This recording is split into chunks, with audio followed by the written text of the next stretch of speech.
چې ډیګري په لاس کې نیولې وي د غني وطن مالکان یې او په دې کې تاسو روزګار پسې در په در او خاورې په سر ګرځئ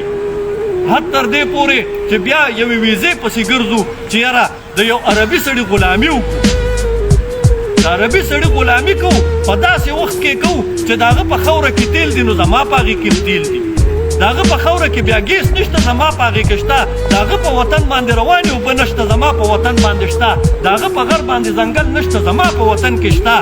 نو دا څه وجه ده چې زه بیا هم ځم د هغه نوکري کوم زه بیا هم ځم د هغه غلامي کوم زه بیا هم ځم هغه راباندې لاړې راتوکي خو د ډوډۍ مسله مې ده د دنیا خلک مریخ او سپوږمۍ ته ورسېدل پښتون لا د ډوډۍ مسله نه ده حل کړې د ډوډۍ مسله چې نه ده حل د ډوډۍ د مسلې د حل یوه خبره ده چې مونږ به اول د قام پرستۍ دا نظریه راخپلو په پاکستان کې به خپل سټیټس د برابرۍ په بنیاد باندې غواړو چې څنګه تی داسې به زیم د پاکستان فوج هم زنده‌باد خوله زنده‌باد چې څلورم جرنیل به زما پښتون وي څلورم میجر به زما پښتون وي څلورم سپایي به زما پښتون وي څلورم جاسوس به زما پښتون وي او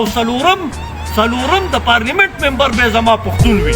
دا نه ده چې ستا زه به ټوله ورځ دلته ناست یم ستا بیوروکریټ به ستا یم زه به ټوله ورځ دلته ناست یم ستا جرنیل به ستا یم زه به ټوله ورځ دلته ناست یم ستا وزیر اعظم به ستا یم وروره بس دی دا کار دې 15 کاله وکړو نور زه ستا ستاینه نشم کولی ماله به برابري راکې زما په دې وطن باندې دومره حق دی په دې پاکستان باندې ځکه چې ما تاله خاوره درکړې ده انسانان مې دله درکړي دي وسایل مې دله درکړي دي زما حق به منې زه به تا منم